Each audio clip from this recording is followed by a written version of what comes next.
Good morning, eighth graders. Hope everybody is doing well today. We're smack dab in the middle of the week, and it's all downhill from here, as in easy, not as in getting bad. So anyway, let's go ahead and get started. Today we are writing our second paragraph of our 3-paragraph essay. So this is the midpoint of our essay, just like it's the midpoint of our week. So let us go ahead and get started. Your planner's right here. It's not that interesting. I forgot to put the Tuesday slide deck on. I will do that later, but the daily video is there. All right. The book talk for today is called The 57 Bus. It is right here. This is a book I read just like a couple weeks ago. Super, super good.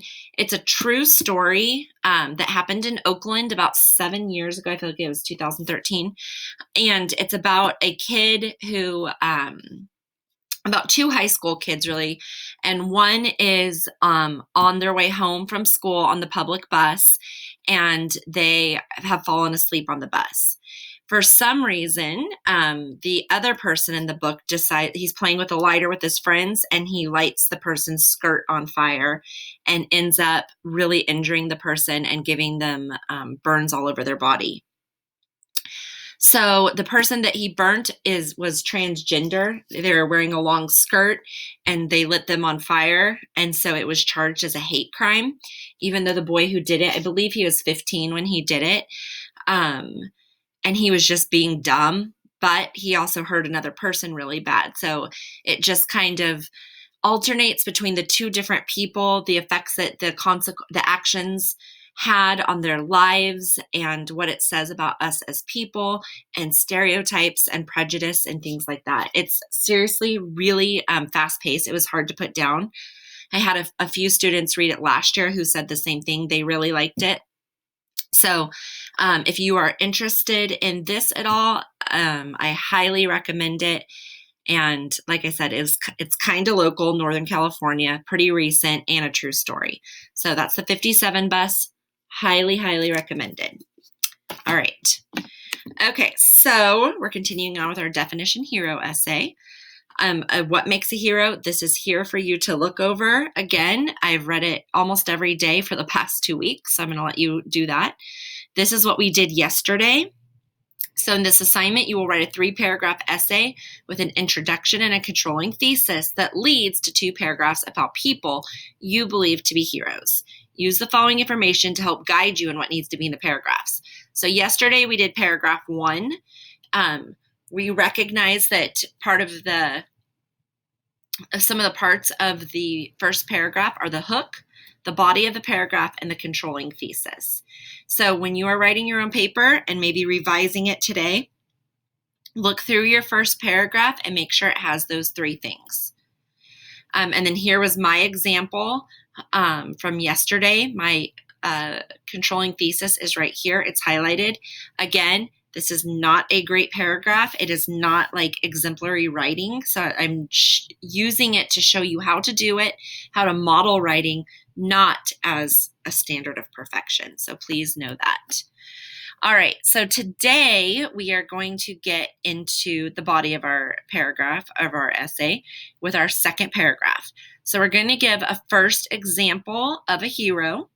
You're going to make sure to detail 2 to 3 reasons why you deem this person as a hero. And if applicable, you can provide quotes and also include an explanation of your analysis.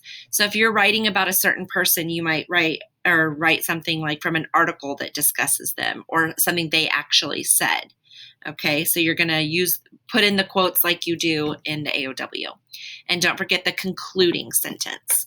So this is what your paragraph is going to look like. And when I write my model paragraph, which is just as an example, but not necessarily a great one, once again, I'm going to have my topic sentence, which should be 1 sentence. I'm going to have the body of the paragraph, which will be 3 to 5 sentences, because I need to give at least 2 to 3 examples of why I think this person is a hero.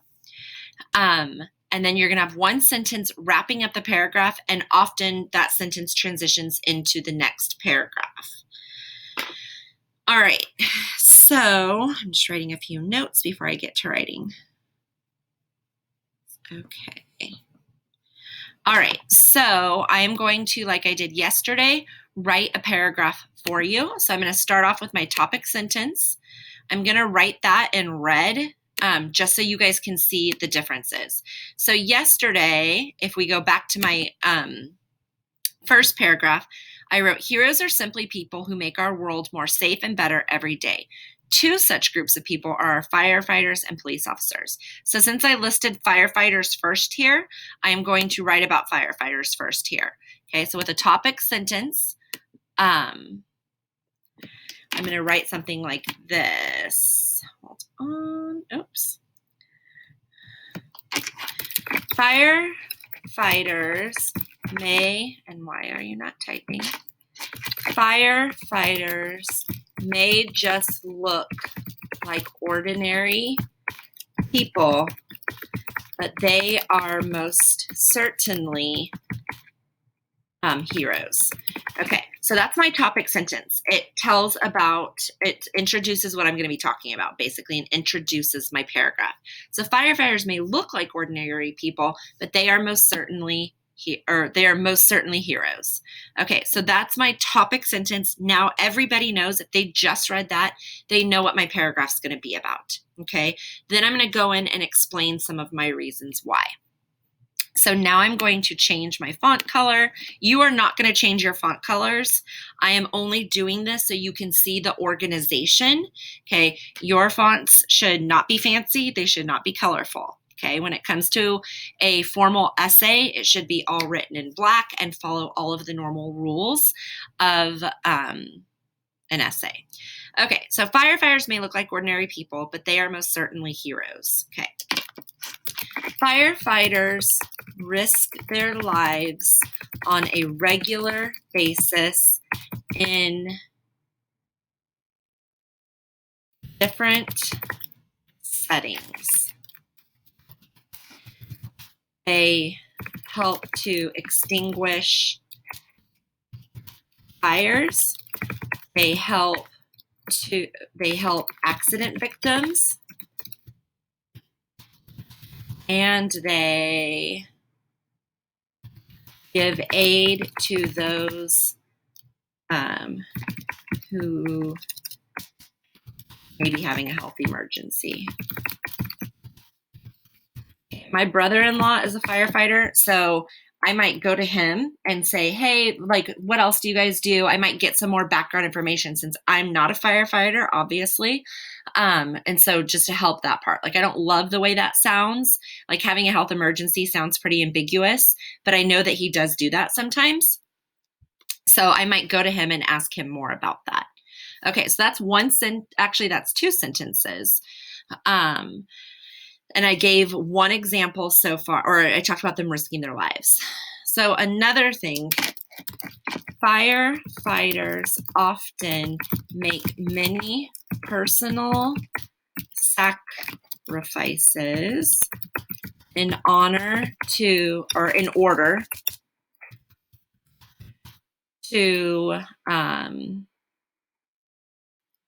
serve their communities. Okay, so I'm going to say, so that is going to lead to my example. Firefighters regularly miss spending time with their families. They are often gone for weeks at a time and miss many important life events and holidays. Okay, again, if I was writing this paper as you for a grade, I would go through this after I get my first draft down. Remember, first draft's just a brain dump. Just get it done, but then go back and make it better. Okay, so I have my topic sentence, and I've given two examples of why firefighters are amazing and heroes. So firefighters may look like ordinary people, but they are most certainly heroes. Firefighters risk their lives on a regular basis in different settings. I'm going to say in many different settings. And if I was really writing this, I might say many different ways. Okay. They help to extinguish fires, they help accident victims, and they give aid to those who may be having a health emergency. Firefighters often make many personal sacrifices in order to serve their communities. Firefighters regularly miss spending time with their families. They are often gone for weeks at a time and miss many important life events and holidays. Okay, so now I've written 4 sentences, and remember we are going for 3 to 5 for our body of our paragraph. And so I'm going to go ahead and just wrap it up. I asked for 2 to 3 examples. I gave 2.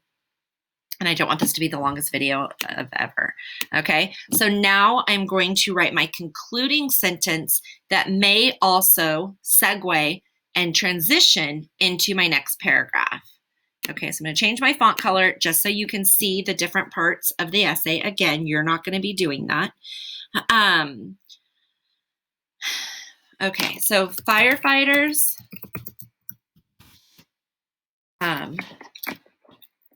save lives on a regular basis, often at the expense of their own safety,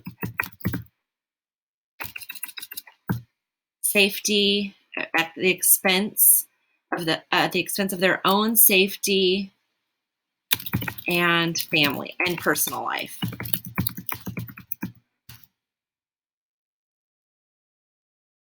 Okay, so I'm actually going to have 2 sentences for my conclusion because I want to also transition. You don't have to do this, but so I'm going to say firefighters save lives on a regular basis, often at the expense of their own safety and personal lives. We would truly be lost without these, and I can't think of a word. I kind of want a word like sacrificing, but I can't think of it. Lost without these something public servants. Okay, so I said public servants because if I'm going to write about peace officers next, I've written about firefighters that are public servants. So it also shows that kind of segues into my next paragraph, which will also talk about public servants. So again, let's go back and look at the parts of an essay. And I'm going to say this can be 1 to 2 sentences. I don't know if it's going to let me type. So, and then really like you could have like for your topic sentence, you could have 2 sentences too. These are not like rules that like, oh my gosh, you have 2 topic sentences or your topic sentence is 2 sentences long, you are going to get a bad grade. That's not how it is at all. These are just guidelines. Okay. So that's that. You are now going to go ahead and write your your paragraph, your second paragraph of your paper. This is just a rough draft. So again, like I said yesterday, make sure that you do not copy my writing. You can use it as a guide, but you cannot like take my examples or copy it or anything like that. Okay, so you need to do yours on your own. Okay. So that is that. Happy Wednesday once again. I hope you guys have a beautiful rest of your day. Please make sure you are caught up. Remember the end of the midpoint of the trimester is Friday, and all work that I'm going to grade for this time period needs to be turned in by Thursday. Okay, so have a wonderful day. I will see you tomorrow.